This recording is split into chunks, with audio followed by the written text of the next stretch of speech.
Are you about to watch this video and you're not liked and subscribed to it? Like the video, please. Just go down. It's right there. It's right there. I did. I hit it. Have you hit it? Welcome back to Starting Nine. Let's go. Episode 242.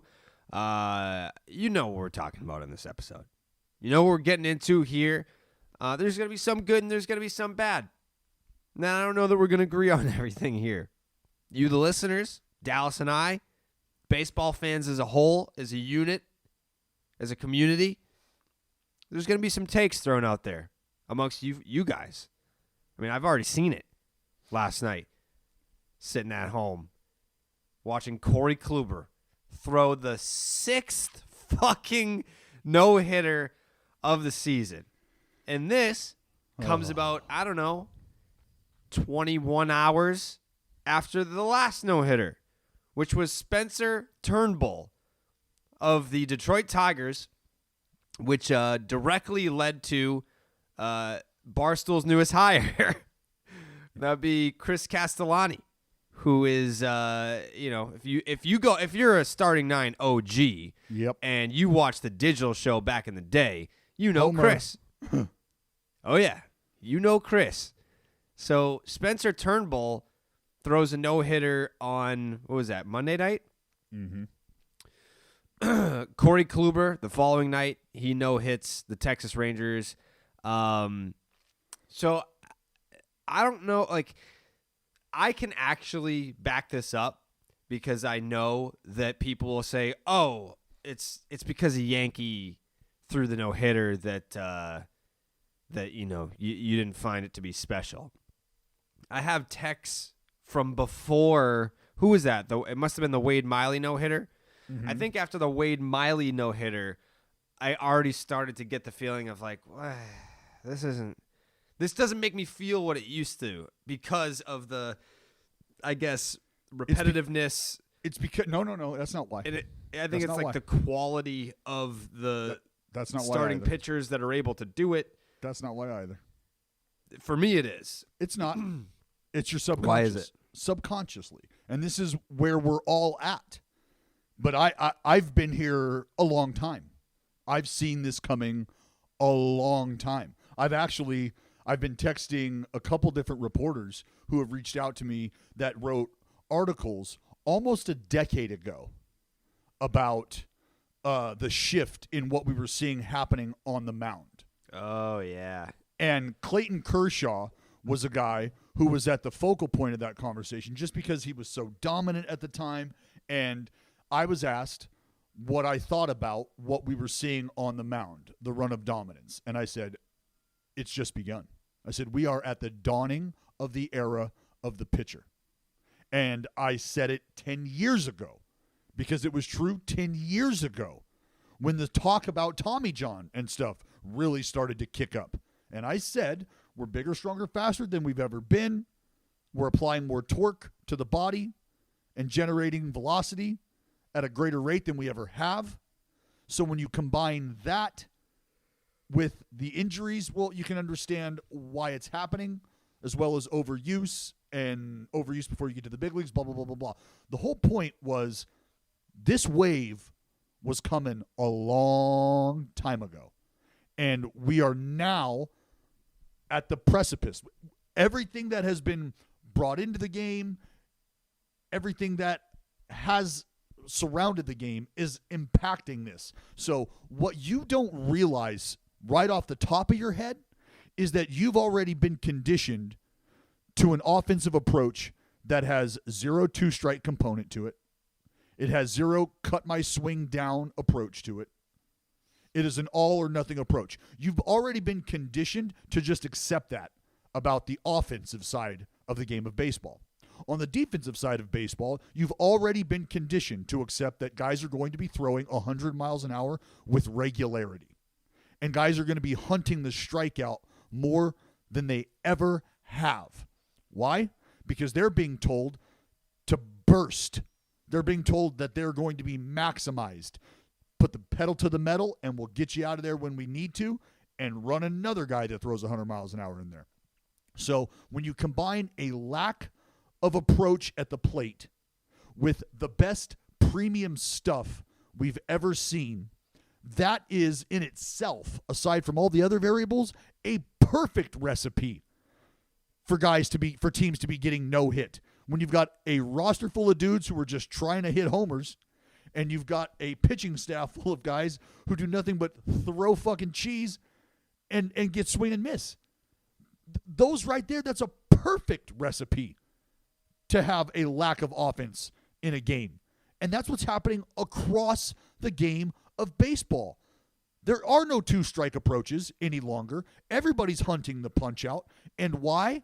Because those guys don't get paid for singles, Jared.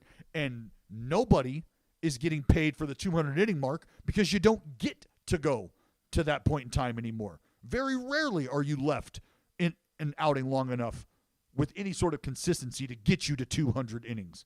So if you've got the ability to blow through an outing and you find yourself 90 pitches, 95 pitches in the 8th inning, 9th inning, ready to complete a ball, it's happening. It's happening. Yeah.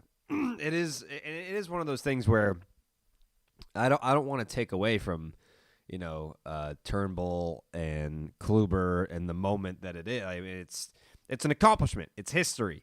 But at the same time, we are at a point where it's May 20th, and I tweeted it last night. There are already more no-hitters thrown this season than there are 20 strikeout games in Major League Baseball history.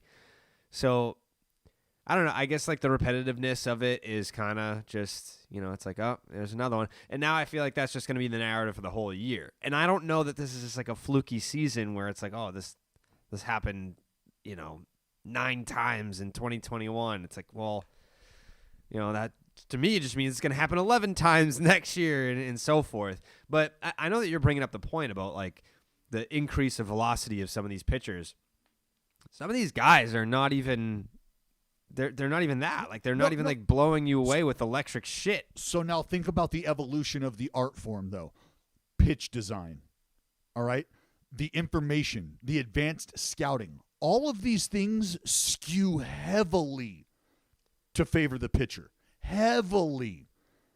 You could know what I'm going to throw or have an idea of what I'm going to throw in certain counts.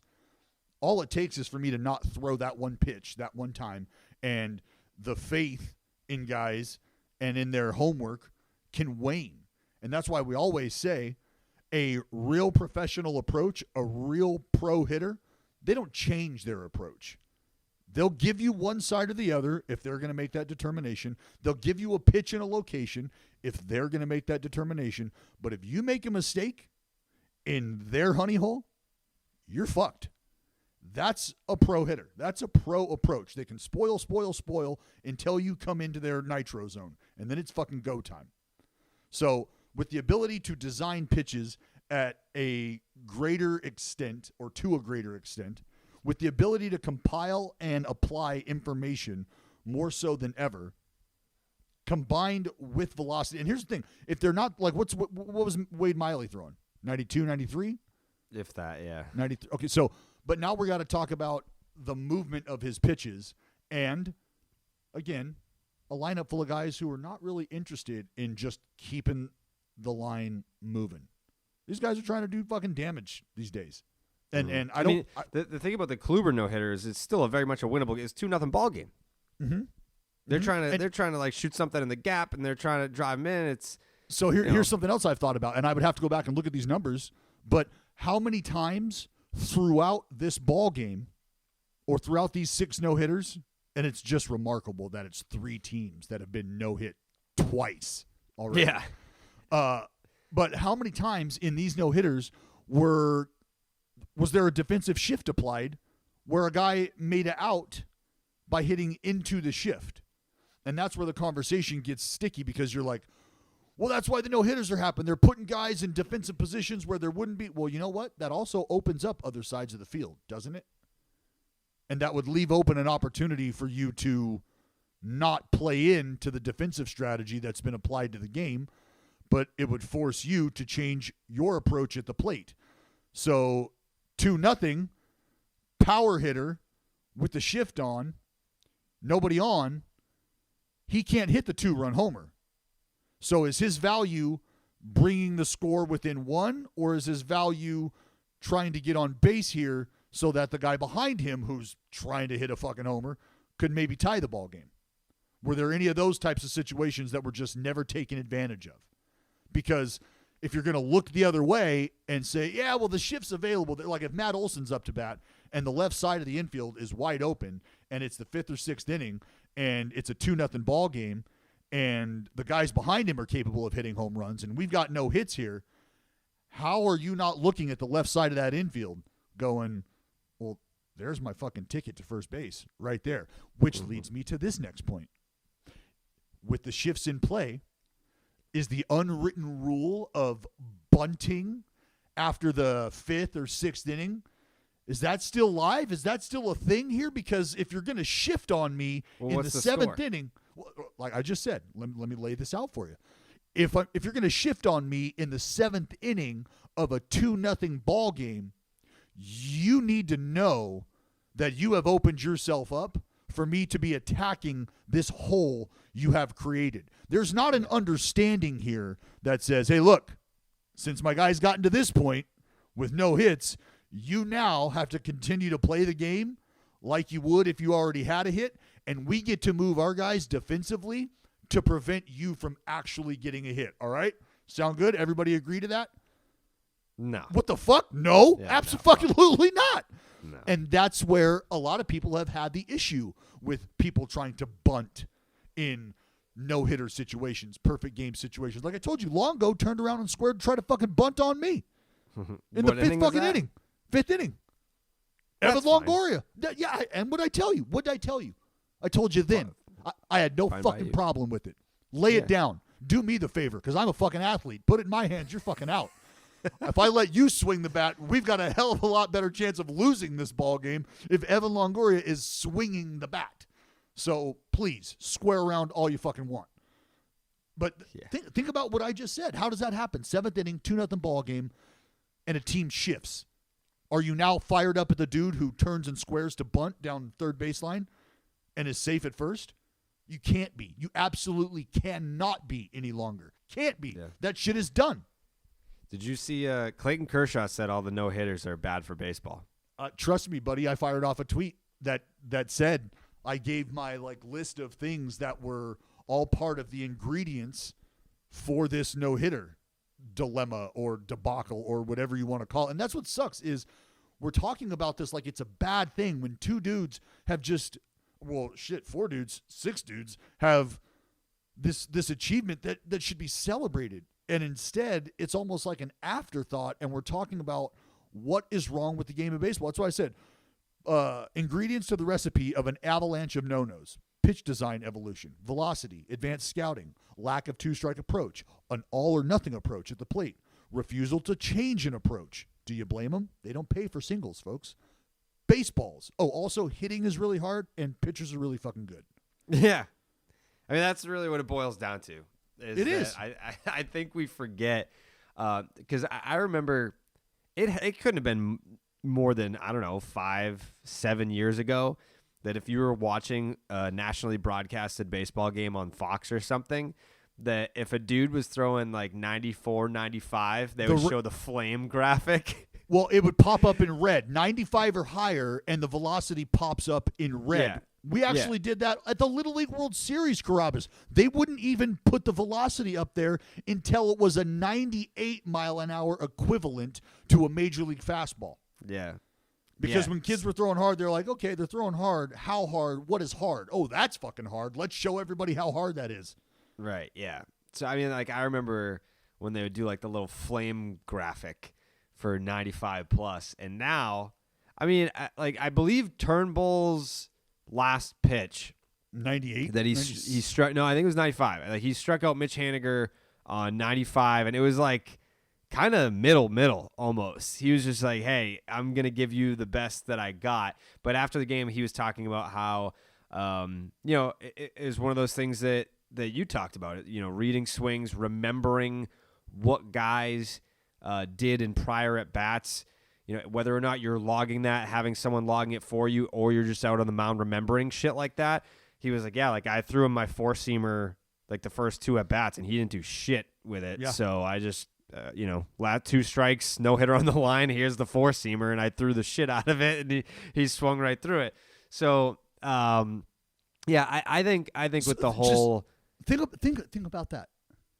Think about that. 95, very hittable at the big league level these days. Very hittable. No hits. No hitter on the line. Mm-hmm. What's his mentality? Grip it and rip it. Yeah. And what's the guy at the plate's mentality? Hit a fucking 5-run jack right now. Yeah. Oh. Okay. So, yeah, kudos to the pitcher for having the wherewithal to remember shit like that and the confidence to say, fuck it, here you go. But then again, what happens at the other end? The approach at the plate. The approach at the plate. Yeah. If things are different, maybe the outcome's different. How many more no-hitters do you think we see the rest of the way? I said 3. We got 3 more coming. You think 3 more? 3 more coming. I mean, it could be, look, this could just be a run. The only reason I'll even mention this and say anything about it is because it was brought up when I had my one good day. Mm-hmm. That was the first time that 3 perfect games had been thrown within a calendar year of each other. Ever. When's the last one? Burley threw it, and then I had my day, and then fucking Royalty 20 minutes later. Like it was 2 weeks later, So like people were in awe of that whole thing. I had no idea, I had no idea the gravity of that until it was told to me and explained to me, and then it's like, oh, okay, yeah, no, I can see how that's crazy, for sure. Considering it hadn't happened for however long, and now there's, boom, 3 of them in a calendar year. Yeah, pretty nuts. That's where I'm at. I don't care about no-hitters anymore. I'm all about perfect games and 20 strikeout games. Which, isn't it confusing to you that, this approach that you're talking about, the high velocity, They're not giving the length approach. They're not giving the length. They're not giving the opportunity to go that far. I can't accumulate 20 punch-outs if you're pulling me at 85 pitches, 90 pitches. It's I'm going to need to be able to throw 118 pitches sometimes. Because if that's not the case and you're getting that kind of work done in 105 pitches, that's fucking dominance, bud. Dominance. But I also think that when you're knocking on the door of history, they lift the new rules. Like Turnbull was closing in on 120 pitches, and I think for a no hitter, I don't know that teams would be looking at it through that same lens if there wasn't that 20 strike, or if there was just the 20 strikeout, whatever, because I don't know that those two things are viewed the same or heralded the same. You know what I mean? Yeah. I'd be all for it. If I'm your skipper and we got a decent lead here, hey, and you're at 115 pitches and you need 2 more punch outs for 22, don't fucking look in here. You ain't getting no help. There ain't nobody down there in that bullpen going to get going either. Go get your fucking punch outs. There's only been 5. There's been 5 20 strikeout games ever, and they don't even credit Randy Johnson with his because it was an extra inning game, but he recorded the 20 strikeouts in 9 innings. That's the one thing that I've even heard people talk about Randy Johnson's 20 strikeout game. Be like, yeah, well, the game went into extra innings. It's yes, but he recorded the 20 strikeouts. But there's a rule, Carrabis. They drew up a rule so that makes all the sense in the world, right? Because there's a rule that says that's not. So don't argue it. There's a rule. It's absolutely insane. Clemens did it twice. Kerry Wood in the greatest single game pitching performance of all time. Max Scherzer, and then obviously Randy Johnson. It was the swings. The swings that the fucking Houston Astros were taking that day against Kerry Wood. Oh my God. Absolute trash. Oh yeah. Just trash. That was a one hit, no walk, 20 strikeout game. I mean, he was embarrassing some absolute dudes too. Yeah. Some fucking dudes. Yeah. Future Hofer's in there. Yeah. Biggio. Multiple. Derek Bell tied in a fucking pretzel. It was bad. It was bad. But yeah, I do. This does suck to an extent because I want these dudes to be able to celebrate this. I want people to be celebrating this.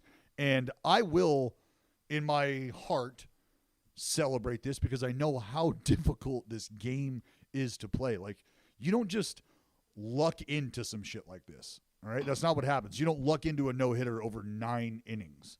There are some things that probably go your way, but ultimately you've got to be out there executing. You've got to be hitting on all cylinders. Your boys behind you got to be making plays. So those are things that are all still very true.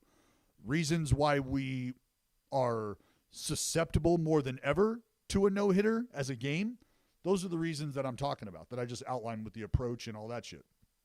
But the idea that it's happening, it's okay to celebrate this, especially for the fucking Tigers. No doubt. And it should be celebrated. And I think it's more now.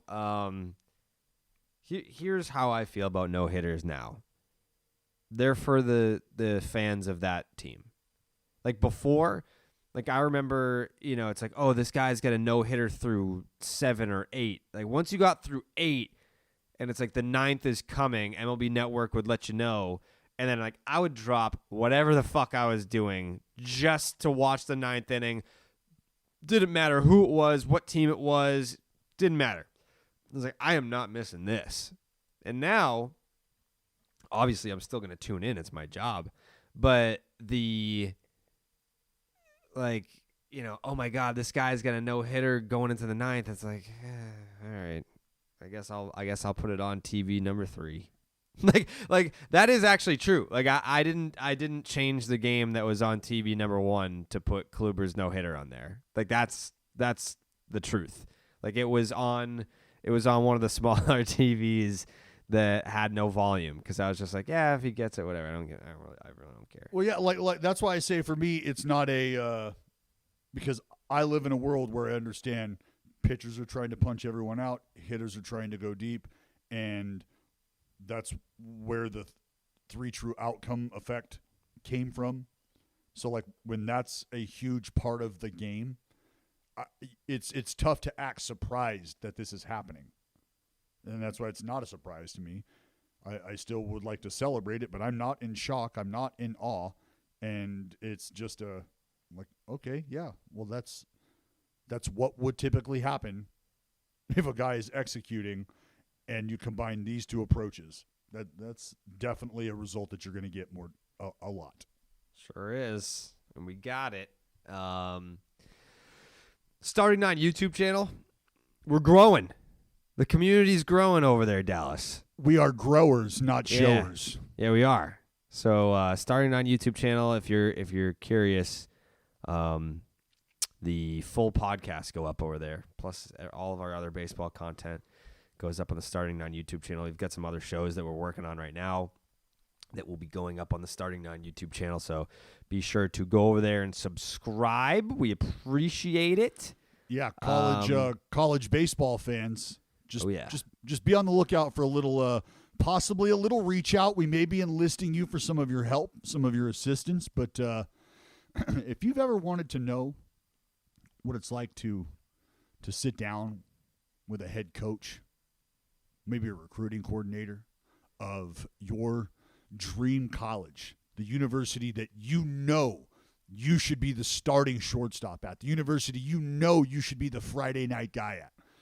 Well, stay tuned because we are sitting down with a whole lot of those coaches who are going to be able to give you some insight as to just what your university is looking for when it comes to recruiting for their program, what it takes to be a member of their squad.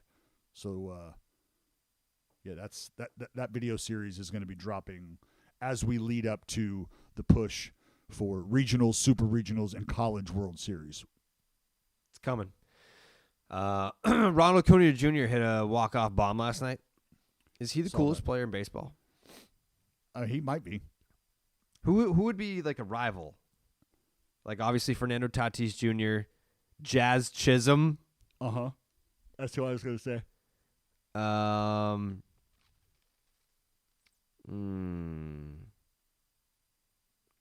Yeah, I feel like that would be my field. For the crown. Jazz's hair plays such a massive role in massive in him getting the nod there. But so does Tatis's. Sure. I think it's okay that we are having the conversation about other people who are drawing attention, because the face of baseball conversation can get tiresome very quickly, because we all know that there are things that factor into that and that don't factor into that could have you as somebody who could be considered the face. So to see these dudes who are exciting to watch have their days in the sun, meaning having their success and being able to celebrate and be who they are, it's exactly what this game needs. And just watching what we watched with Yermin Mercedes, which we'll get to in a little bit, you could see that the patience for not understanding this and not accepting of the new wave of emotion in the game, the patience for that is waning very quickly. Yeah. Very It is. It is. But I love that there's a debate for face of baseball. Not that I want to get into it right now, but I think it's a good thing that there are very valid cases for multiple players. Like when you talk about Soto, Tatis, Acuna, like that debate, and now Shohei Ohtani. How has Shohei Ohtani not entered the conversation for face of baseball? So I love that there's a debate to be had, and that it's almost so evenly distributed that there's really no correct answer. Like, and if you know what you're talking about, it's almost impossible to sound stupid defending any one of those four guys. Well, but like Ohtani, you just go right down the same route as a Mike Trout, like availability, desire. No, I don't even think it's that. I mean, like I think with Mike Trout, when you talk about Mike Trout, Mike Trout is the face of baseball for nerds, because it's like, well, his wins above replacement and his blah blah blah. No, like I'm talking about desire to be out there, like to be out there and to be that public whatever. Like Ohtani. Ohtani is like that though. Well, for not to the extent that we're talking about some of these other guys. I mean, how much off the field content or quotes or whatever have you heard from Acuna and Tatis and Soto, really? I mean, those dudes just they let it, like, they're the face of baseball for what they do in the field. Like, they're not in movies, they're not in commercials, they're not in stuff, music videos. I don't want to say it's too soon for that, but they've needed this 1.5, 2-year window to do what they've done to really ingrain themselves in that face of baseball conversation. That's where the stuff starts to come. Like, come on, man. Think about what Shohei Ohtani is doing on the baseball field. All right, I've been telling you since forever, and it's just now. People are just now starting to like pick up the conversation. Just now starting to pick up steam. People who consider themselves huge internet media personalities are just now like, Shohei Ohtani, damn, this dude's doing it all. Not since Babe Ruth. And I'm not saying that those are tired conversations now, because they're not, because it's still very real. Every time the dude steps on the diamond, he's doing something you haven't seen done since 19 whatever the fuck. And that's massive. That's massive. Well, the difference there is that, you can say, well, we've been talking about this guy for years, and like, why are they just paying attention now? And it's the exact point that I was trying to make at the start of this season about, I just want the chicken fingers. Well, guess what? I'm getting the chicken fingers. This is the first time I've been getting them. So when you get guys like Stephen A. Smith, please never fucking talk about baseball ever again. Oh my God. Keep baseball out of your mouth, Stephen A. Smith. Fuck up. He's like, yeah, so I mean, like, everyone's talking about this Shohei Ohtani guy, but he's hitting 271. Yeah, it's like, dipshit. Just stop. Stop. I'm not, like, trust me, I love baseball statistics. I'm not a stat snob. Like, I'm not going to batting average shame people unless batting average is the only thing that you're using. Like, I still love to look up at a player that's hitting 328 and be like, fuck yeah, like, good for you, dude. Yeah. It matters, okay? Yeah, if you're hitting don't be 328, that's still an accomplishment. Like, you could hit 328 with a 350 OBP Or you could hit 270 with a 410 OBP, and it's like, well, which player are you taking? It's like, I don't know. I mean, the guy that's hitting 328 is a good fucking hitter. Like, all right, so he doesn't walk a lot, but he's still a good fucking hitter. It helps to have a guy that can hit the ball.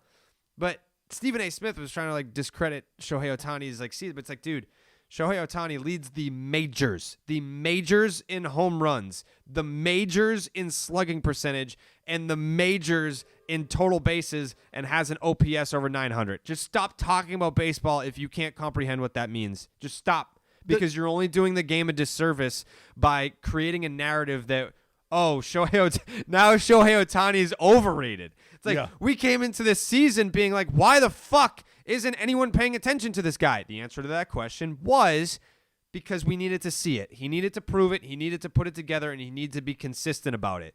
He's doing that this year, which is fantastic, because now that he's doing it consistently, now people are talking about him. And I'm kind of tired of that. I'm kind of tired of that people are just now, oh, I told you, the greatest. No, you didn't. No, you fucking didn't. Everybody was running their mouth about how he's going to get capped, or he's going to get just crushed one way or the other. It's not going to happen. Blah, blah, blah, blah, blah. He's not that good. It's not. Where are you at now? Where the fuck you at now? And I wasn't on either side. I wasn't on the side of like, this guy's going to be the greatest, and I wasn't on the side of like, this guy's not going to make it. I was on the side of, listen, I hear all the hype, and I see the potential. Like, it's not like I couldn't see the potential. I just didn't want to have another situation where we're talking about potential for 5 years, and then next thing you know, he's 30, and it's like, well, at that point, I guess we're not going to see what we were promised.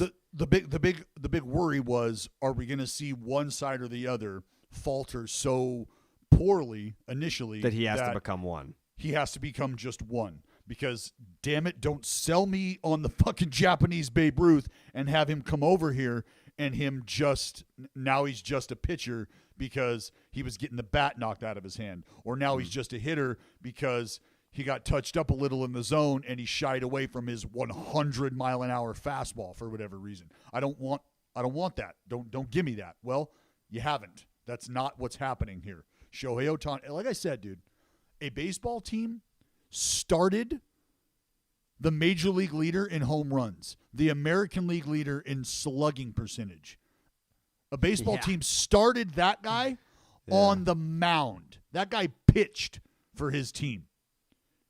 Just if you say those things out loud to yourself in a room all by yourself, just say it out loud. You're going to shock the shit out of yourself to say it like, what? Hold on. The Major League leader in home runs?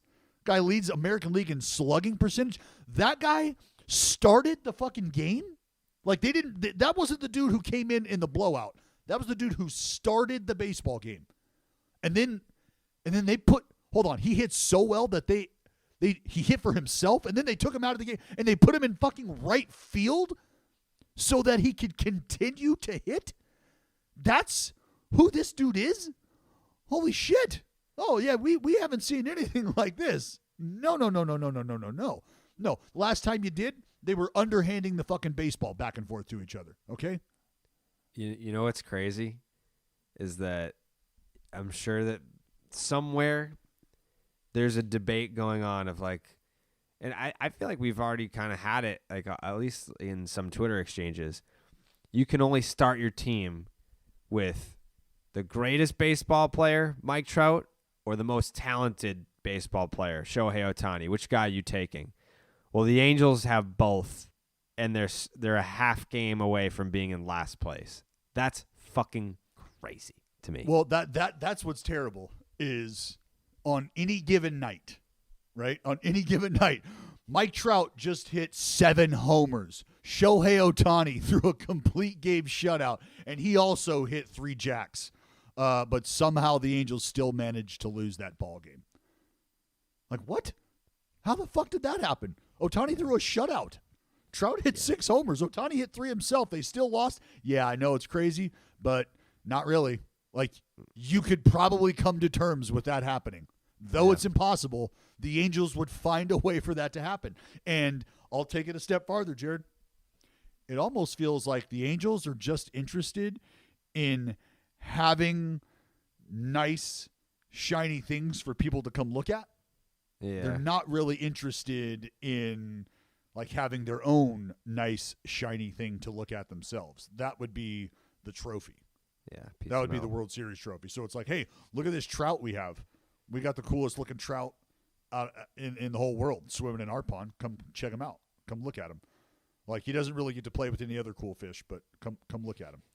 Yeah. Well, we got this other fish too. This Shohei Ohtani fish swimming in our pond. Check him out. Fucking look at our fish. These are cool. We got a Jared Walsh fish. That fish is fucking sweet. Yeah, we'll feed them all right here for you. I mean, these aren't prize fish by any means. No, they're not trophy winning fish. No, but we like them and they're really cool to look at. You guys want to come stare at them? Mm. Like, what are we doing? Come on, throw some ornamentals in there. Get these guys some fucking aeration. Treat them like the prized possessions they are and get them to the postseason. Yeah, I feel like that's just yelling into a void at this point. I just don't see them doing that. But Dallas, you I know that you're a big fucking Canadips guy. Buddy, Croptober. Croptober is upon us. Do you know what Croptober is, Carrabis? No idea. I don't think you did. Croptober is an event where Canadips, they're going to be doing a giveaway. They're going to be flying people out from anywhere in the country, flying you out to come take tours of this entire setup. They've got tours of the of the product facilities, tours of farms, of where the product comes from. They've got days on the river, music, all kind of shit planned. And that's Croptober. That's a giveaway they're doing. But what we've already come to know and love about the folks at Canadips is that they've got not only your lip's best interest in mind, but your lifestyle's best interest in mind as well. I've talked to a lot of guys who have used Canadips to help get them off of tobacco products, and the one common denominator is, bro, my mouth feels so much better than it has ever felt, and it feels like just weeks afterwards you get like a new face implant because that raw just, you know what feeling I'm talking about. That's gone. That's not there any longer. On top of the convenience of not having to spit everywhere and dig up a fucking spitter, you just swallow the juice. You gut this. That's the good stuff. That's the stuff that's making your joints stop swelling, the stuff that's helping you get through your day. Yeah, that's the stuff that you're taking, and it tastes fucking awesome.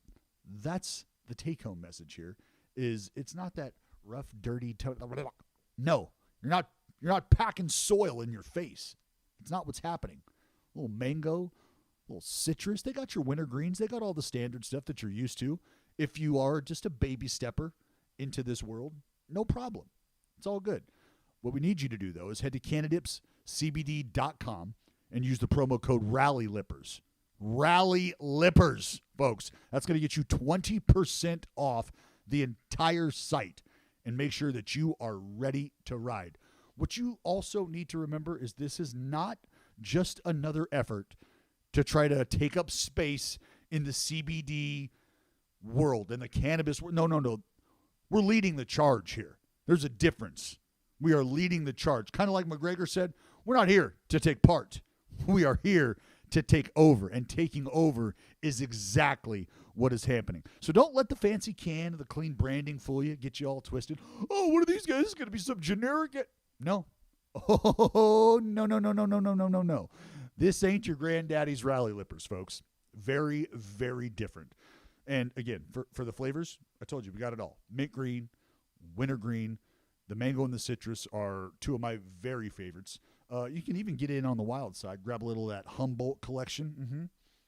That consists of your favorite cannabis strains, those flavors. You know what I'm talking about. So please remember to head on over to CanadipsCBD.com. Slam that Rally Lippers code in there so you get 20% off.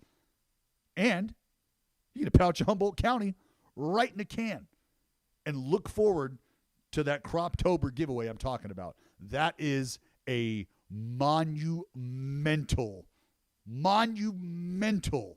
experience. Incredible. I'll be there too. So come holler at your boy. Biggest story going on in the last week. This was a whole to-do. Tony La Russa, the unwritten rules of Major League Baseball, or just baseball in general. I'm so fucking tired of this shit. Like, I really am. So, you had a game, Twins-White Sox. Yermin Mercedes, La Tortuga is on the mound. Everyone loves this guy. He plays with a ton of energy. He's fun. He's got a sense of humor. And he's out there on the mound throwing 45-mile-an-hour fastballs. I think game's like 16-4, whatever it is at the time. And it's a 3-0 count to Mercedes. And he gets one of these 45-mile-an-hour heaters on 3-0.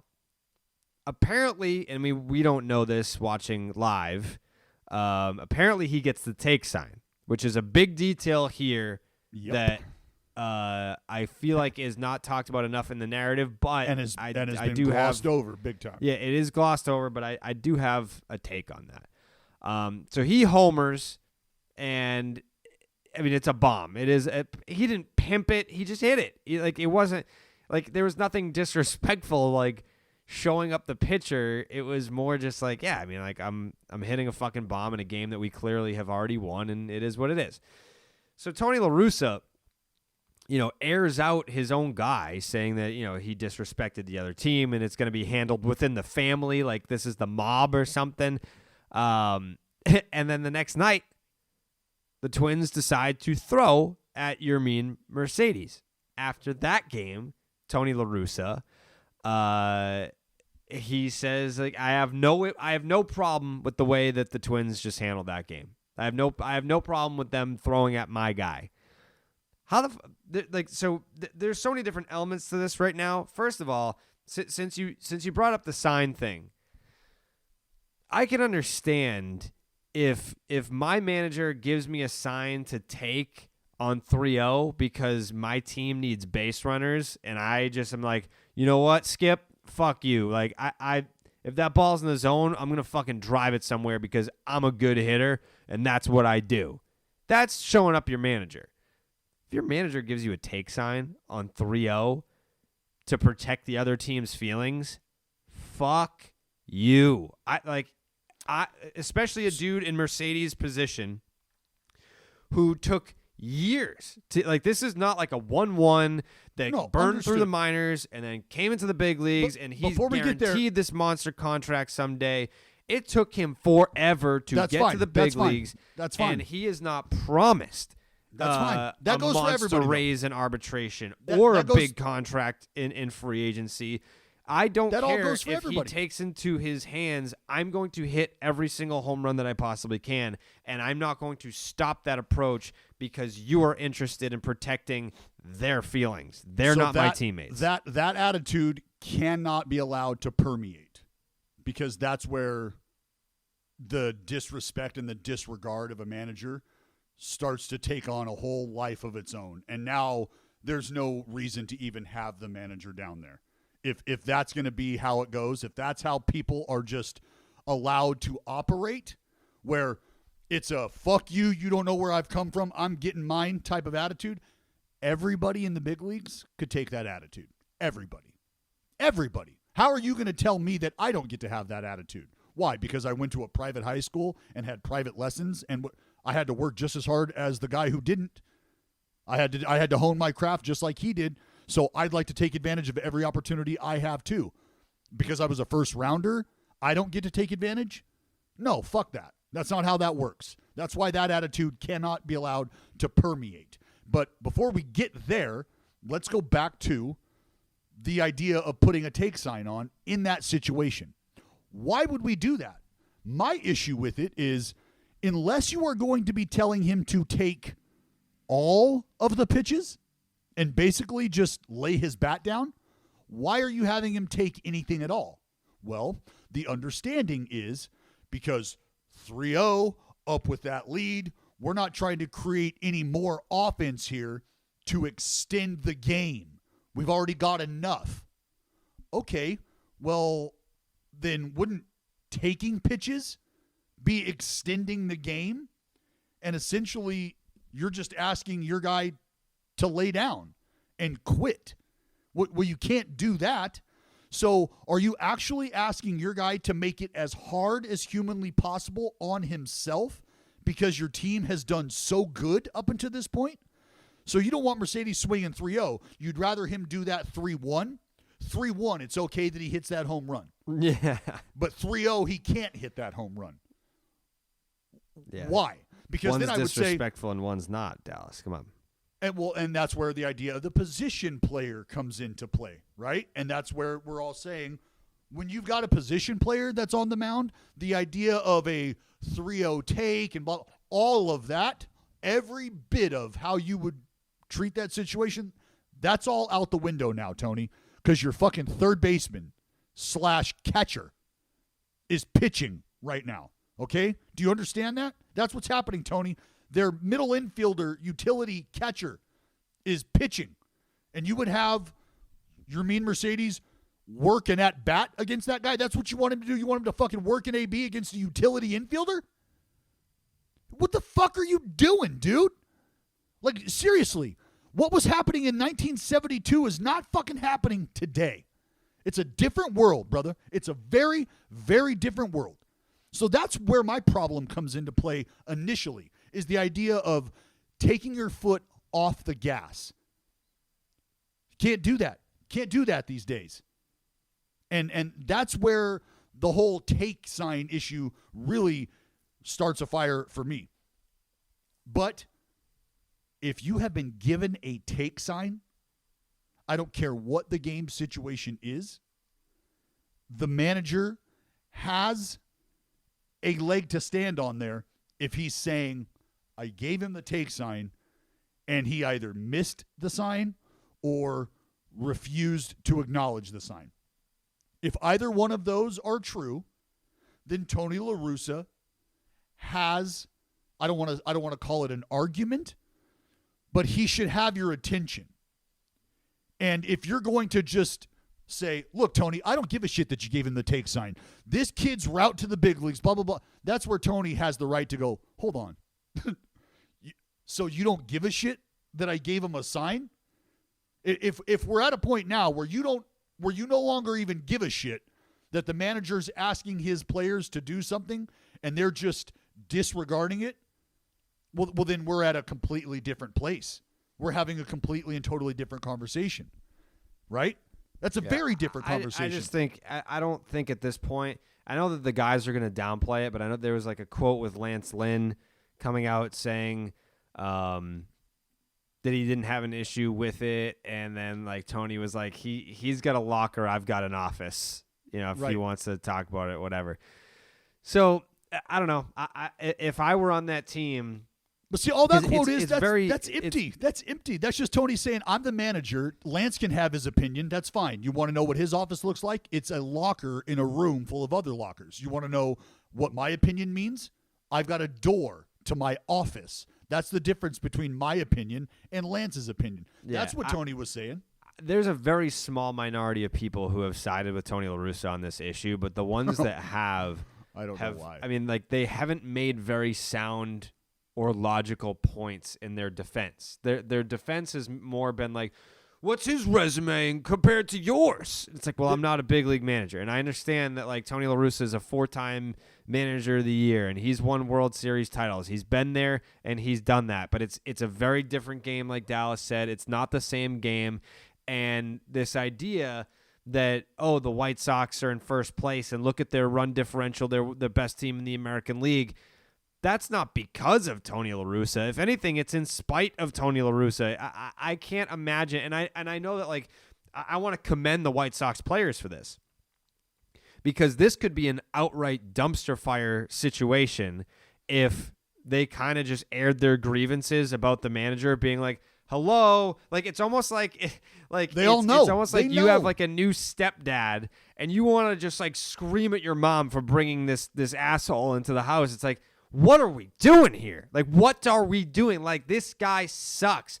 But the White Sox players, at least, are not doing that. When it's like Jerry Reinsdorf hires his friend to be the manager. And now it's like immediately after being hired, you get the DUI, you forget the rules, and now you have like you're throwing your own player under the bus. You're telling your team, hey, you know what? If something happens like that, if you want to hit homers, then I'm going to defend the other team when they throw at you. You're the manager talking about your own player being like, I don't have an issue with you getting thrown at. That's fucking asinine that is happening. Well, that's the White bananas Sox aspect players' of it. credit.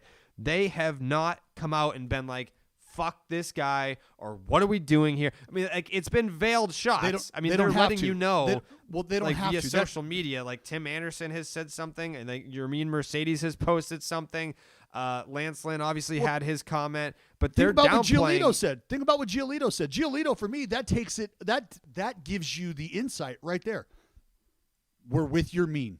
We support Yermin. We're into hitting homers. That's all I'm going to say about that. We're going to move on. And what that tells you is look, everybody in this room,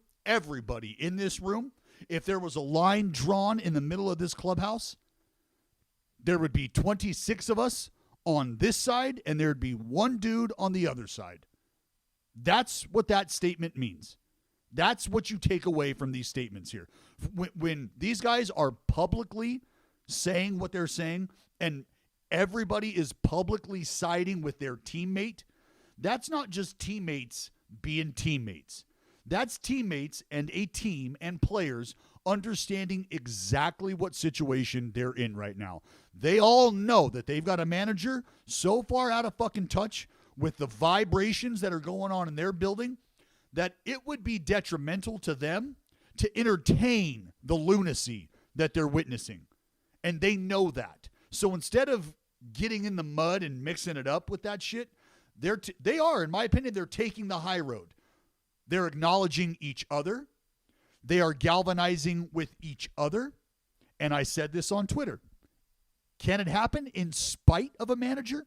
The reason I asked that question is because I feel like they've already started to head in that direction. Where, hey, look, see that guy over there in that room? He will not fuck this up for us. That's what he's not going to do. I don't give a shit who put him in that position. I don't care who signs his checks. I don't care why he's here. We all know why we're here. And we are not going to allow that over there to derail us. That's what all of these public support efforts that we've seen are all about, Jared. That's how a clubhouse works. Yeah, I mean, at this point, even with the relationship that Tony has with Reinsdorf, I mean, what do you put the odds at that Tony finishes the season as White Sox manager? Because, and I said this before, like I said this when he just forgot the fucking rules or didn't know the rules. I was like, you have such a great group of guys here, talented. You have a core established, and not only is the core established, but last year you got very important and vital experience in the postseason. And once you get that little taste, I'm interested to see what happens next after that. And this is the guy that you've got at the helm. Like you have a manager that is universally despised within the walls of that clubhouse. And that's the guy that you want steering the ship through a potential World Series title run. Like that's what you want.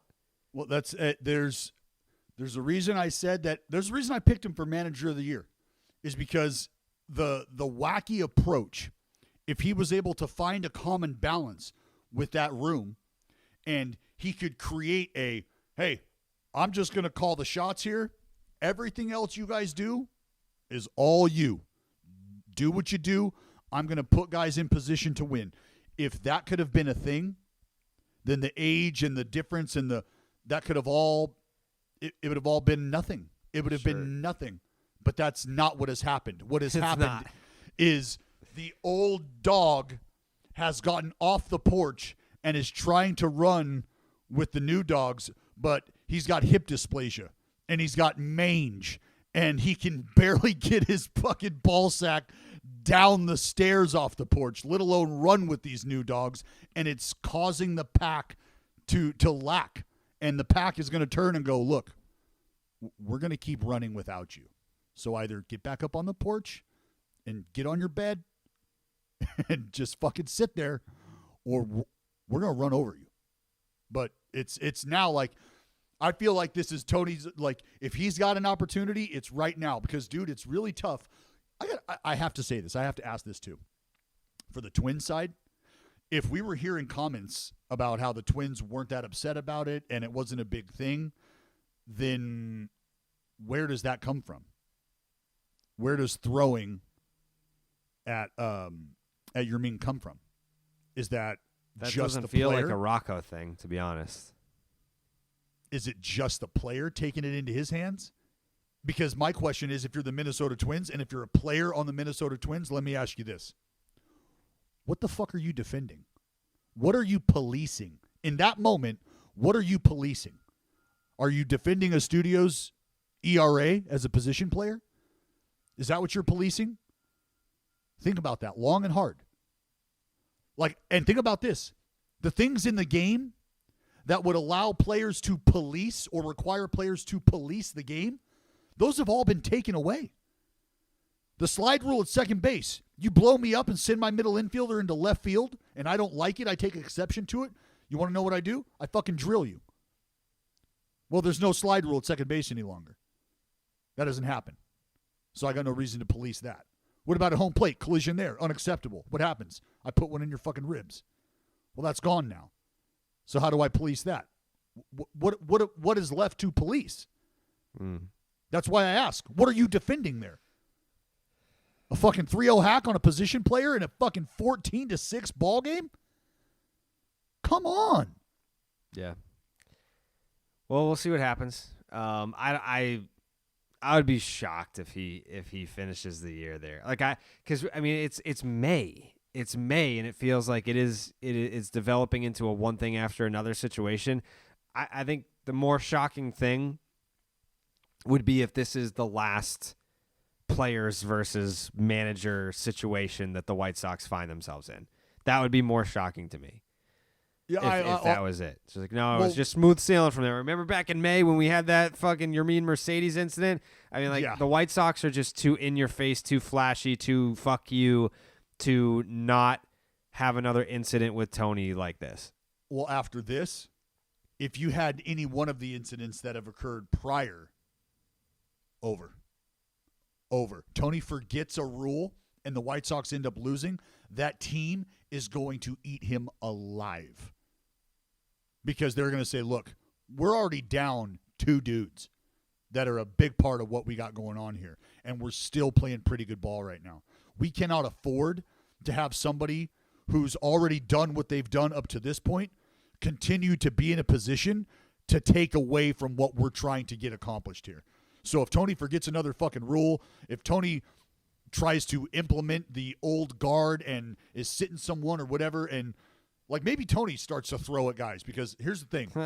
I promise you this. Any White Sox hitter gets hit, you can guarantee as much as the fucking sun will rise tomorrow, somebody's getting drilled in that ball game. And if that ends up losing them a ball game, that's going to be problematic. Mizzen and Main is the best damn dress shirt now for summer vacation and backyard vibes. Mizzen and Main combines the comfort and flexibility of athletic wear with the fit and style of a tailored dress shirt. The secret sauce is the use of performance fabrics, making their dress shirts incredibly comfortable. Summer is coming in hot, and you don't want to be the guy who is drenched in sweat. It's 2021. Every item in your closet should keep you comfortable, and Mizzen and Main does just that. It's all moisture wicking and quick dry, which means that you'll look great on vacation. Mizzen just came out with new short sleeve shirts. They're super lightweight, very easy to pack, and these things dry so fast that you can wash them in a hotel sink. Look at that. They've got the 4-way stretch for maximum comfort and flexibility. Moisture wicking, as we said, so you don't have to sweat it. Wrinkle resistant, which is huge because I usually have Ellen iron my stuff, and it's kind of hard when you don't live in her basement anymore. It's machine washable because why go to the dry cleaner? Lightweight and breathable, which means you can wear the shirt. The shirt doesn't wear you. Wear, wash, dry, repeat. No fuss, no frills, no cleaning. Head on over to mizzenandmain.com. use the promo code 9. That is NINE for 15% off your first order. I don't know if you guys watch Morning Wood. Mizzen and Main has been a proud sponsor of Morning Wood on several occasions this season. You see me rocking those polos. You know how fucking good I look in those. I just got them. I like the shout shorts. out to Alan. I'm into the shorts. Yeah, you're welcome. They Did she sent buy me my those? they sent my Mizzen and Main package to my apartment, so I had my mom send it to Dallas. Yeah. She had the address. MizzenandMain.com. Promo code 9 for 15% off your first order. Really quick, because Dallas got to get out of here. He's got the A's game today. Have you won a game yet in this series? You have, right? Yeah, you had the walk-off fucking sac fly. Today's the rubber match. We got absolutely fucking smacked yesterday. Zach Greinke.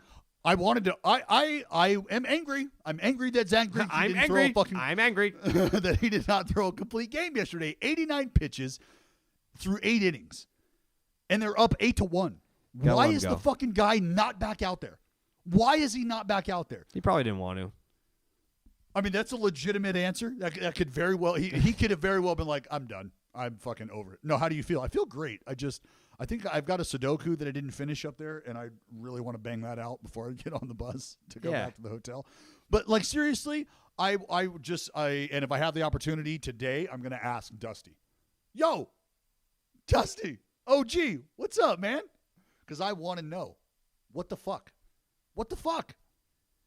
Like, as a pitcher, that's the only thing. If I was Zach Greinke, that's what I'm here for. I'm here for the CGs. I'm here to start and finish the same ball game all goddamn day. I don't have anything else left to achieve here. Nothing. I want every start to be a complete game. I'm trying to throw 33 perfect games this year. That's what I'm trying to do. Mike Trout's going to be out 6 to 8 weeks with a calf strain. I predicted that he's back before 6 weeks. I don't know how you feel about this. I know that they're not in a position to rush him back because they're not in a position where they're challenging for the division or anything. Doesn't that suck to say right now? Like, you can't even – it's May, and you're already like, well, we all know how this is going to go. We just need Mike Trout to take it slow and take it easy, because maybe 2025 the Angels will be ready for postseason action, and this calf will be better by then, and that's how we're going to handle this. Yeah. It's heartbreaking. It is, but I feel like it almost it gives you more opportunity to give Shohei that shine. And I know that you said it earlier, and I've seen people tweeting the same thing. Like this it feels like within the last week or so that people outside of the diehard baseball bubble are like, Shohei Ohtani, huh? Who the fuck's this guy? Like, this is awesome. It's been in the league since 2018. They've gone from who the fuck's this guy to, and that's my problem, is there's a lot of people that are like, oh, I've been on the Shohei train forever. I've been trying to tell you. And I'm like, no, bitch. You haven't. No, bitch. You absolutely fucking haven't, okay? Are you calling A's baseball games in Anaheim while wearing a fucking Shohei Ohtani t-shirt? Are you doing that?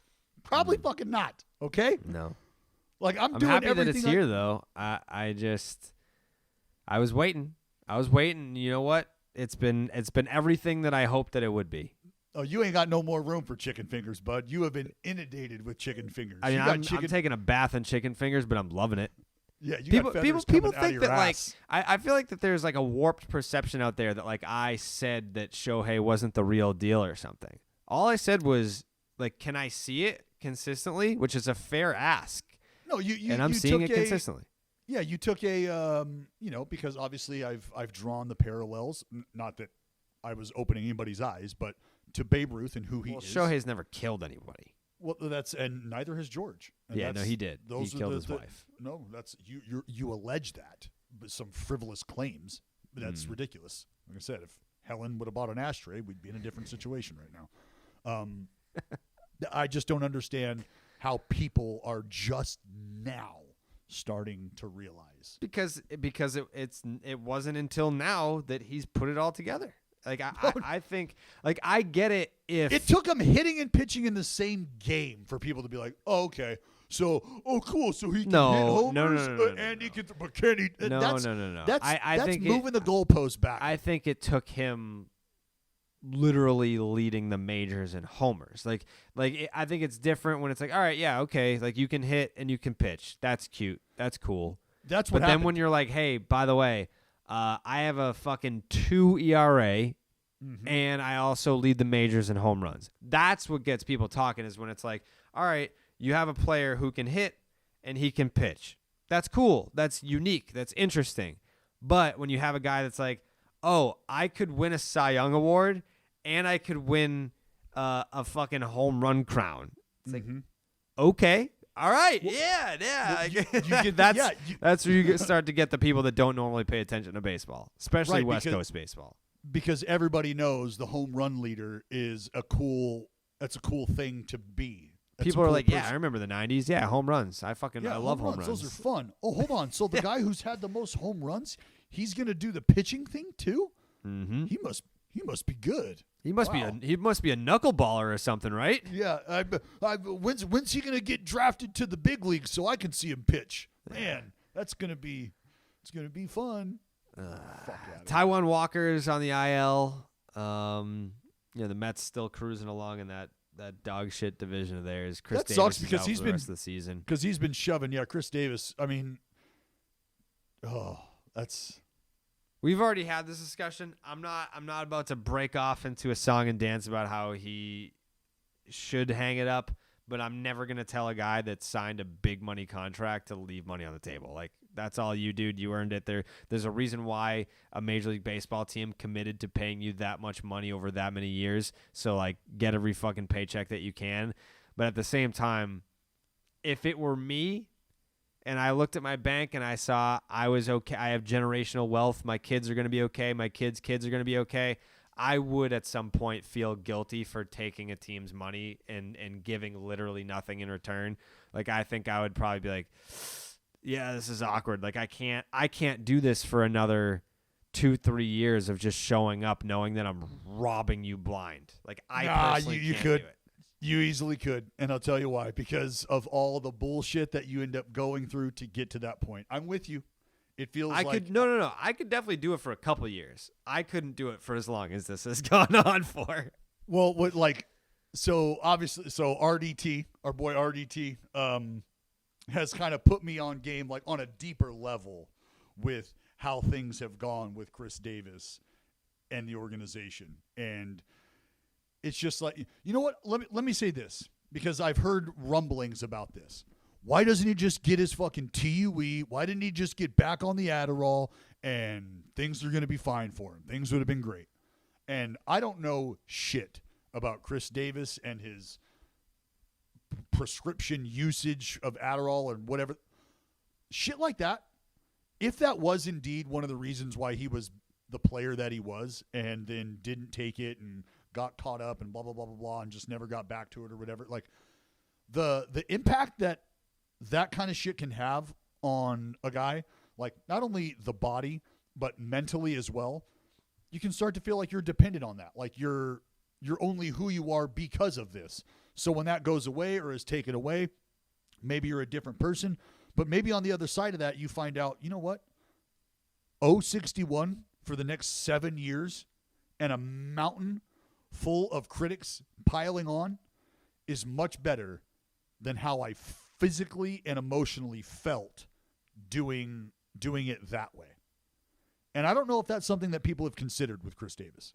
And it's not specifically the Adderall thing. I only throw that out there because he had an incredible year and then had the exemption thing messed up for a little bit and didn't have a good year and has kind of been struggling. So I just think maybe you got to think about that. But it sucks. It absolutely sucks. Because you don't ever want to come into spring training thinking, all right, what part of me is going to fall off this year so I can justify this money and I can not be told I'm terrible. It is sad to see because at one point, that's a pretty electric home run hitter. And it just all came crashing down. All right, next week we'll be back with a reaction to some of the games that go on over the weekend. And we've got some listener questions that we didn't get to today because, we had some meaty discussions about the big top stories that happened in baseball this past week. And we'll get back to Mount Rushmore. Hey, you're just as much in the dark as we are. As of right now, this recording on May 20th at whatever time it is because my laptop is cracked still, we are not aware of who the next team is for No Mount idea. Rushmore. No clue. So it'll be just as much of a surprise for you as it is for us. Can't wait to do that. Those are fun. People seem to be enjoying them. It's creating a nice little healthy baseball debate over on the Starting Nine Reddit page. Check that out. Meet up with other members of the grounds crew. You can discuss the episodes, different topics, things that we talked about. It's fun. Fun time. And the Discord. I've been checking in on the Discord. I still don't. I'm gonna try and check that out. I feel like I have enough of a loose understanding now about what the Discord's all about. So I want to get over there and see what's going on. It's intimidating. That's the word. It's not the people. The platform is intimidating. Don't be scared, homie. I ain't scared. As shit. All right. Have a good weekend, Dallas. You too. Thanks. I'll probably talk to you later. We out.